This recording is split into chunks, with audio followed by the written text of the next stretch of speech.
Pessoal, quero deixar essa entrevista aqui com o senador Sérgio Moro à Revista Oeste. Veja só que aqui ele vai falar sobre o Supremo Tribunal Federal, essas prisões totalmente arbitrárias do Supremo na pessoa do Alexandre de Moraes, que tem invadido as prerrogativas dos deputados e senadores. Aqui ele vai falar sobre as eleições de 2026 e também sobre a Lava Jato, que muitos ministros estão anulando, estão colocando como inocentes aqueles que roubaram milhões. E aqui o Sérgio Moro vai dizer, se me provar que houve algum inocente ali, eu me ajoelho e peço desculpas. Então bora assistir essa entrevista que está sensacional, mas antes deixa aquele like, curte, comenta, compartilha, inscreva-se no canal e bora assistir esse conteúdo agora. O senhor fez um excelente trabalho ali na Lava Jato e a minha pergunta é nesse sentido. Como o senhor se sente vendo as anulações? A gente viu anulações do Dias Toffoli, por exemplo. Então, queria saber do senhor e também queria saber do senhor se há alguma esperança, por exemplo, com a mudança do Fux de turma, de resgatar o trabalho feito ali durante a Lava Jato, se isso está no horizonte do senhor. Geisane, a minha avaliação é a seguinte, eu tenho minha consciência tranquila. Se tivesse uma reforma de uma decisão minha, dizendo que, olha, esse cidadão é inocente, você condenou alguém que é inocente à cadeia, você errou na avaliação das provas, ou você cometeu algum erro grave na valoração do processo, na condução do processo, eu me ajoelharia e pediria desculpas. Mas, na verdade, não é isso que está acontecendo. Tem uma revisão política, é o governo Lula querendo reescrever a história, e tem os seus aliados ali no Supremo Tribunal Federal.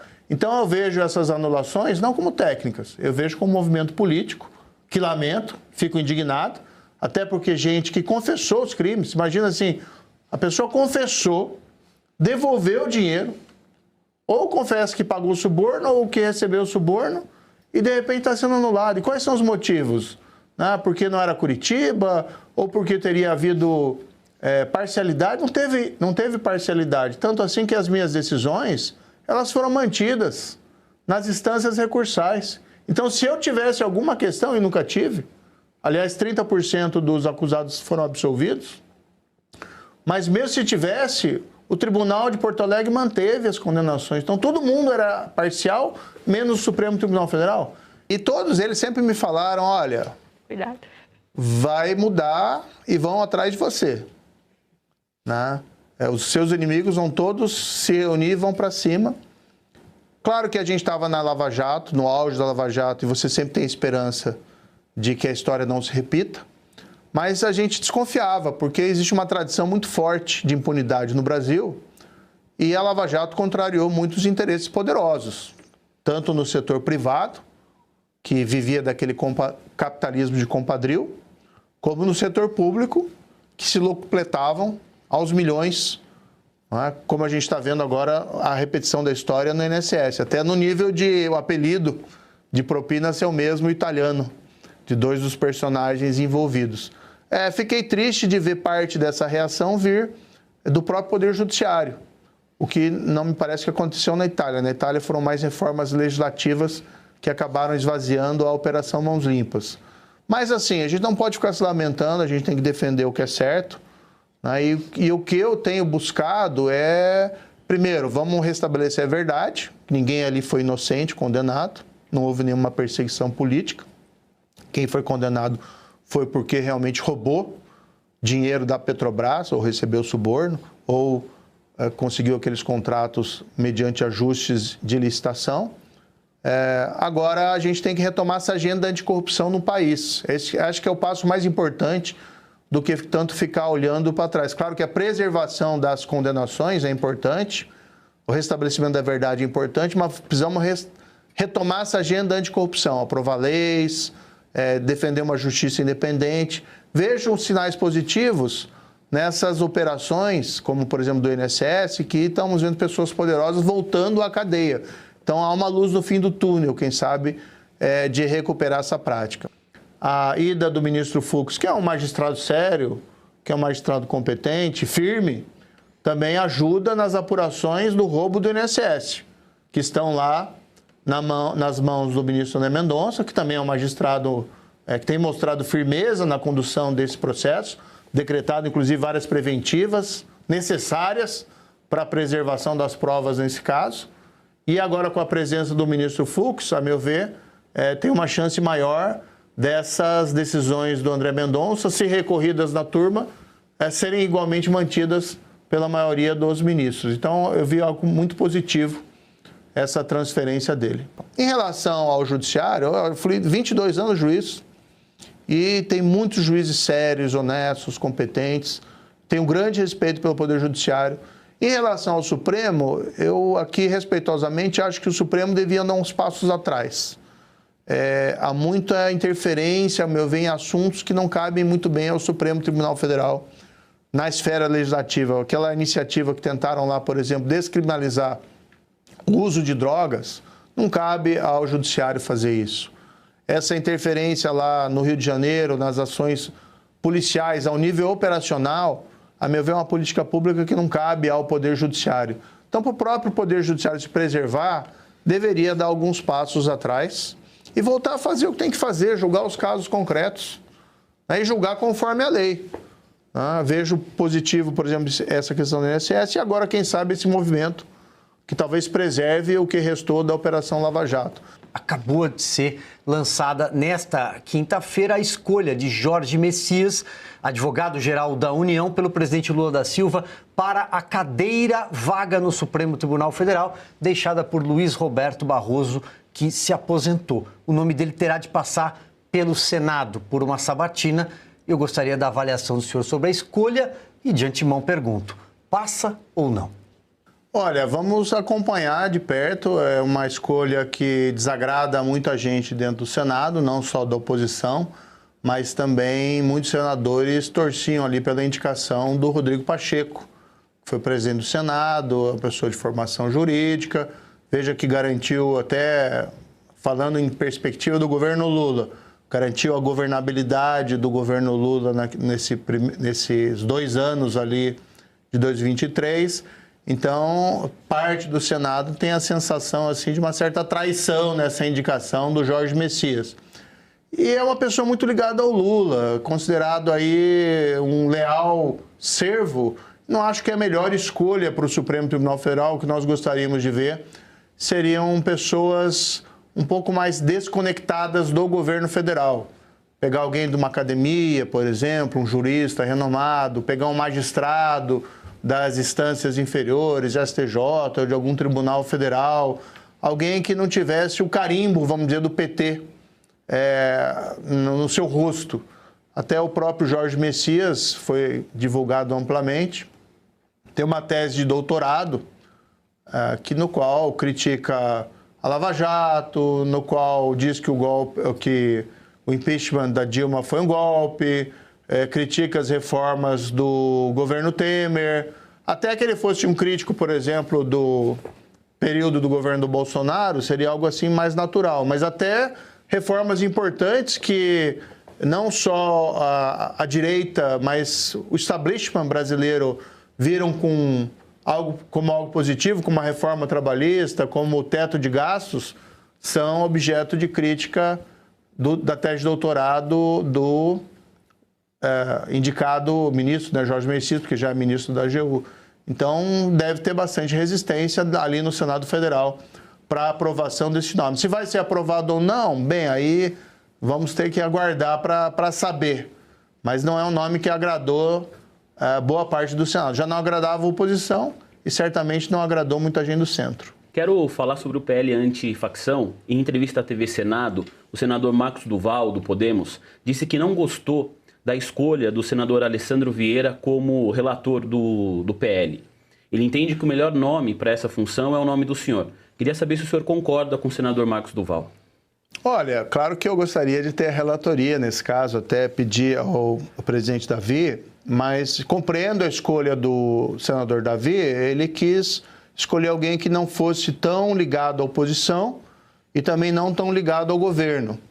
E o senador Alessandro é alguém que tem uma linha um pouco independente de ambos esses dois polos e também é alguém da carreira, né, de delegado, que conhece o tema, alguém muito técnico. Gostaria de ser relator, mas vou contribuir, vou apresentar sugestões. Já havia conversado antes também com o Derrite, quando estava na Câmara, apresentando pontualmente algumas sugestões. Algumas ele incorporou, outras não, para que o texto já chegasse da melhor forma possível. Mas agora no Senado a gente pode fazer um trabalho mais de perto. Mas fico honrado também com a predileção do senador Marcos Duval. Infelizmente não foi possível dessa vez, mas é o jogo do Senado, a gente compreende esse jogo político. E o próprio senador Davi já várias vezes também passou relatorias importantes na área da segurança pública. Tem até um que, que foi para sanção presidencial, que o Lula tem até semana que vem para sancionar ou vetar, que limita a soltura em audiência de custódia, que é um grande problema hoje no Brasil.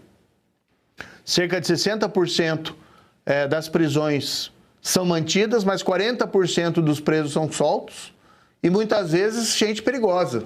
Eu vi ontem uma notícia que eu fiquei abismado, de um assassinato lá no Pernambuco, que o cidadão, lá, o criminoso, matou uma mulher grávida a facadas e na audiência de custódia o juiz soltou com tornozeleira eletrônica. Uma pequena comunidade lá no estado de Pernambuco. A população ficou revoltada e o juiz até teve que voltar atrás. Mas só o fato de ter solto alguém que acabou de cometer um feminicídio brutal de uma mulher grávida mostra como as coisas estão descompensadas no Brasil.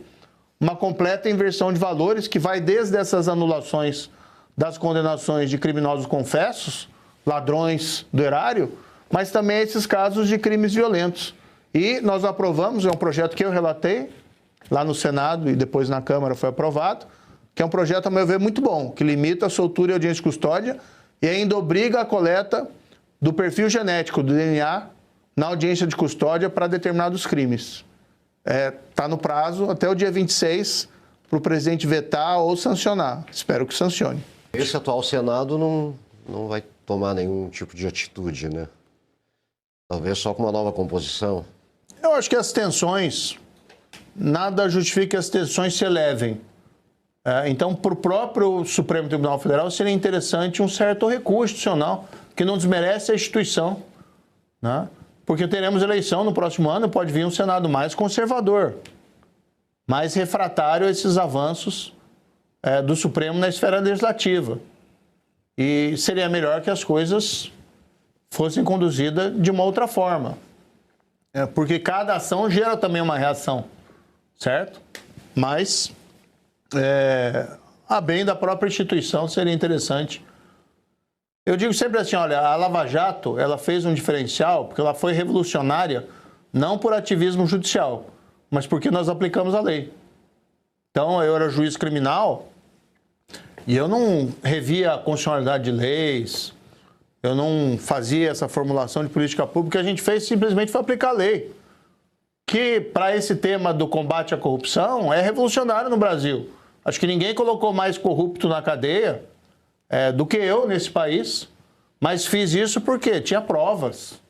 Dentro do Senado, há horizonte para o impeachment do Alexandre de Moraes, já que aí sim seria um processo democrático, já que a Constituição prevê esse impeachment, né, esse recall, digamos assim, essa vontade popular mandando nesse jogo democrático. Então, gostaria de ouvir o senhor a respeito desse clima, digamos assim, dentro do Senado. Inclusive, o Davi Alcolumbre se incomodou bastante de ser o Messias, justamente porque queria o Pacheco, que já estava ali, Pacheco que sentou por 2 anos em processos de impeachment do Alexandre de Moraes. Gostaria de ouvir o senhor a respeito disso e gostaria também de ouvir o senhor se o senhor apoiaria o impeachment do Alexandre de Moraes. Olha, não existe a maioria para o impeachment de um ministro supremo e é uma medida bastante drástica. Por isso que o ideal mesmo, como eu disse, seria um recuo do Supremo em alguma dessas pautas mais polêmicas e antagônicas em relação à sociedade.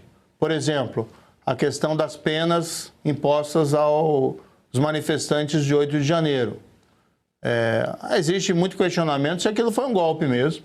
Muita gente não só da oposição, mas até gente que foi sempre aliado do Lula. Nelson Jobim, por exemplo, entende que não é golpe. O senhor acha que foi um golpe ou não? O 8 de janeiro, não.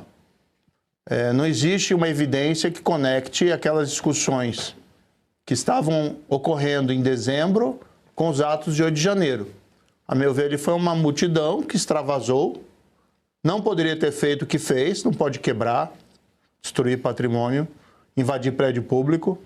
Isso é algo que a gente via muito dos movimentos de esquerda.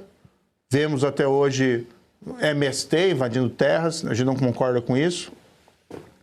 Mas não que aquilo fosse um movimento concertado e coordenado por um artífice maior. E eu estava na CPI, a CPMI, desculpe, do 8 de janeiro, e não vi essa prova. Né? Não tem como justificar 14 anos de prisão por uma pessoa que passou batom numa estátua. Então, sabe, o próprio Supremo poderia rever essas penas, para começo de conversa, porque tem espaço para rever as penas, já que tem discussão jurídica sobre a forma de aplicar, ou eventualmente entender que não houve o golpe em relação a essas pessoas do 8 de janeiro. Mas que, se não for assim, que por reforma legislativa. O que não dá para deixar essas pessoas apodrecendo na cadeia ou sujeitos a penas assim tão longas. Aproveitar, eu vi você falando agora em relação aos presos, o 8 de janeiro, as pessoas simples. Mas em relação ao presidente Bolsonaro e todo o seu entorno, o senhor pensa a mesma coisa ou pensa diferente? Olha, eu acompanho muito o entendimento do ministro Fux naquele voto vencido. É claro que, politicamente, se cogitar, se pensar em golpe é muito reprovável. A grande questão é saber se houve, de fato, uma tentativa. Né? E nisso, me parece, tem muitas dúvidas. Nós temos um princípio fundamental no processo penal, que é, na dúvida, você absolve. A presunção de inocência é nessa linha. E entristece ver, por exemplo, várias pessoas, né, com uma carreira, como os generais lá sendo mandados à prisão. Então, gera um certo mal-estar, né, essas condenações. Mas até eu defendo que se pense um pouquinho separado as duas situações. Porque ainda que pense assim, na tese do golpe, vamos lá, houve um golpe, então, tá. Mas aquelas pessoas do 8 de janeiro, dona de casa, lavrador, ainda que fosse um golpe, que eu não concordo, seria massa de manobra. E aí não dá para você botar uma pena desse tamanho nessas pessoas, entendeu? Acho que é uma questão ali de falta de uma atenção quanto à situação individual. É claro que o Supremo, e aí acho que o pecado original desse caso é o Supremo ter a competência, se auto-atribuir a competência para julgar. O próprio Bolsonaro, se a gente fosse considerar a jurisprudência que vinha desde, salvo engano, é de 2009, que é um acórdão do Sepúlveda Pertence, que diz, olha, acabou o cargo, não tem mais foro privilegiado. E de repente mudou, bem antes do julgamento do Bolsonaro. Então, sabe, fica ruim isso. O Lula foi julgado em primeira instância. Era ex-presidente. E veja, quando o Lula foi julgado em primeira instância, ninguém viu aquilo como problemático. A opinião pública aceitou porque era a regra do jogo. Agora, de repente, para o Bolsonaro, mudaram a regra do jogo para julgar no Supremo. Então fica ruim isso aí, sabe? Minha pergunta para o senhor é, quais são essas divergências que o senhor tem com o ex-presidente Jair Bolsonaro? Isso foi a questão do passado. Eu sempre defendi maior autonomia, independência, né, dos órgãos de controle, da Polícia Federal. Houve aquele entreveiro lá, eu saí do governo, então isso foi lá atrás, né? Mas, ao meu ver, está pacificado. O próprio Bolsonaro falou isso, eu também olho para frente. Questão resolvida. Sim, questão resolvida. E acho que a direita e a centro-direita precisam se unir ano que vem para derrotar o Lula. É essencialmente importante. Claro que temos também as eleições legislativas, temos que ter uma grande atenção nisso. Aliás, a gente está na União Brasil lá com uma pré-candidata ao Senado que é muito boa, que é a Cristina Grêmio, jornalista também, fez um trabalho importante no Paraná lá no passado. Então a gente quer ter um time grande no sentido de um time que possa representar com honra o Estado do Paraná no Congresso Nacional no próximo ano. Mas tem uma lamentável entrevista do presidente, eu, por exemplo, não me esqueço, e eu queria ouvi-lo. Como é que o senhor recebeu aquela entrevista quando ele, cercado por jornalistas de esquerda, dizem, eu não vou sossegar enquanto eu não vou repetir o palavrão que ele disse, talvez ferrar, prejudicar, estou dando o Moro. O senhor deve se lembrar dessa frase, né? Como é que foi ver o presidente dizer tudo isso para o país, né? E o ódio que isso gera, inevitavelmente. Veja, esse é o clima político que eu estou falando, né? Então, no mundo ideal, você pode, muitas vezes, abstrair e você está trabalhando na política sem ter perseguições. No mundo real, eu respondo uma ação penal no Supremo porque fiz uma piada numa festa junina. Que, a meu ver, é uma ação que não tem substância jurídica ali nenhuma. Tentaram cassar o meu mandato de senador que eu obtive legitimamente. Ou seja, na verdade, tentaram ali tirar o voto de quase 2 milhões de paranaenses que votaram em mim. E, a meu ver, apenas por retaliação do meu trabalho que fiz na Operação Lava Jato. Como se não bastasse, né, como ministro da Justiça, a gente foi para cima do crime organizado. E aí, infelizmente, descobriram aquele plano. Infelizmente não, infelizmente havia aquele plano que descobriram, foi bom que descobriram. Havia aquele plano do PCC para retaliar a mim e a minha família. Então tem uma série de cautelas que você tem que tomar cuidado. O próprio Lula, na época, quando saiu a descoberta desse plano, minimizou o episódio, disse que achava que era uma armação. Então esse é o clima político que a gente, infelizmente, vive hoje e que a gente tem que superar. A política não pode ser uma área de amigo e inimigo. Tem que ser, vamos dizer assim, o seu adversário político não é alguém que você tem que necessariamente destruir, inclusive fisicamente. Então tem que manter essa visão diferente das coisas. Lamentavelmente existe esse cenário, mas eu estou aqui, né? Estamos resistindo a todos esses avanços desleais e injustos que o atual governo federal muitas vezes faz em relação a mim e ao meu mandato. Minha pergunta para o senhor é em relação ao Eduardo Bolsonaro, deputado licenciado que está nos Estados Unidos. Gostaria de saber qual é a sua opinião em relação ao próprio Eduardo, as ações do Eduardo nos Estados Unidos. Por exemplo, a lei Magnitsky, se o senhor acha muito severa ou se o senhor não acha, qual é o seu posicionamento em relação a isso? Olha, acho que o principal problema que a gente tem hoje aqui em relação aos parlamentares é o desrespeito à imunidade material. A Constituição, ela garante alguma proteção procedimental, que chama imunidade formal, mas tem imunidade material de palavras, opiniões e votos. Isso não é nenhum privilégio, é uma ideia de você preservar o parlamentar para ele poder fazer o exercício da representação e falar livremente. Poder criticar o governo, poder criticar outras instituições, poder falar o que ele pensa, porque ele está representando a população. Então você vê, tem casos lá, acho que o próprio deputado Nicolas responde uma ação, um inquérito, porque chamou o Lula de ladrão, o Van Hatten também. Eu respondo lá numa situação que, a meu ver, é bastante surreal, mas espero que o Supremo julgue isso improcedente, que nem seria, nem sei como qualificar isso. Isso impacta o exercício da atividade parlamentar e seria bom que isso fosse alterado. Não sei se precisa reforçar na Constituição ou simplesmente os tribunais aplicarem a lei. Eu vou te dar um exemplo aqui que às vezes não é só parlamentar. Eu tenho uma pessoa que trabalha comigo, que é o delegado Kaique, que foi prefeito de uma cidade do Paraná, Paranavaí, por 2 mandatos, mas ele, num evento em 2022, sugeriu, numa encenação, que o Lula seria ladrão. E foi processado criminalmente pelo Ministério Público por difamação eleitoral. Ora, o Lula foi condenado em 3 instâncias. Depois foram anuladas as condenações, mas, como eu disse, o Supremo nunca disse que era inocente. Então, é um espaço aberto para debate sobre o que aconteceu, sobre se ele é responsável ou não por aqueles crimes. E a população tem direito de ter uma opinião e emitir opinião a esse respeito. Mas não, ele foi processado. Mas, felizmente, acabou sendo absolvido ainda em primeira instância, com trânsito em julgado, pelo exercício da liberdade de expressão.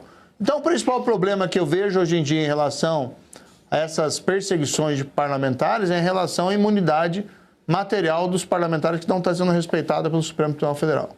Para você que chegou até aqui, se você quiser aprender a fazer de 2 a 5 mil trabalhando com seu celular conectado à internet, clica no link no primeiro comentário fixado aqui na descrição e assista uma aula que tem lá totalmente gratuita, que vai te mostrar resultados e vai te mostrar que é possível você fazer renda aqui na internet, é possível você trabalhar na sua casa apenas com o seu celular.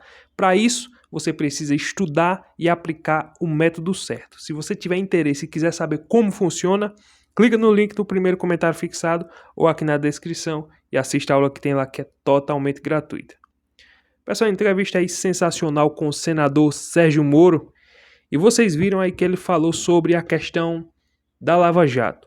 Hoje, infelizmente, para nossa vergonha e para a vergonha do Brasil, os ministros, alguns, né, não todos, mas a sua maioria, estão criminalizando a Lava Jato, dizendo que não, o Sérgio Moro foi parcial, dizendo que era uma perseguição política, ele estava perseguindo o Lula, como se o Lula fosse a figura mais inocente do mundo. E ficou muito claro a Lava Jato, delatores que devolveram bilhões, esquemas de corrupção, o próprio Palocci que diz que o Lula era o chefe, que o Lula recebeu não sei quantos milhões, sítio de Atibaia, triplex, então tanta corrupção. O Sérgio Moro deixou isso claro, o Brasil e o mundo viu isso. Mas hoje, as estrelas do Supremo Tribunal Federal, os intocáveis, os inerrantes, né, entre aspas, do Supremo Tribunal Federal, disseram que nada daquilo vale. O foro para julgar o Lula deveria ser não em Curitiba, mas em Brasília. É inacreditável, né? Tudo para inocentar esse corrupto que está sentado na cadeira da presidência hoje. Tudo para tirarem o Bolsonaro. E agora, o Lula, que foi julgado na primeira instância, simplesmente, agora com o Bolsonaro, que era ex-presidente, não tinha nenhuma prerrogativa, não tinha nenhum foro privilegiado, colocaram ele para ser julgado pela primeira turma dos demônios do Supremo Tribunal Federal. Que é exatamente as pessoas que julgaram o Bolsonaro, os piores inimigos de Bolsonaro, as pessoas que não têm imparcialidade nenhuma, as pessoas que mais odeiam Bolsonaro foram as que julgaram ele. Ou seja, os próprios demônios foi quem julgou ele. Essa aqui é a verdade, não tem para onde correr. Aonde que tinha imparcialidade? O Brasil inteiro sabe disso. O mundo inteiro sabe que não existe parcialidade, imparcialidade naquela primeira turma que julgou Bolsonaro. Alexandre de Moraes queria a todo custo, com prova ou sem prova, ia colocar ele na cadeia. O Zanin é outro que era um ex-advogado do Lula, que defendeu o Lula com unhas e dentes. Flávio Dino, ex-ministro do Lula, que disse que Bolsonaro tem processos contra Bolsonaro, disse que Bolsonaro era pior do que o diabo.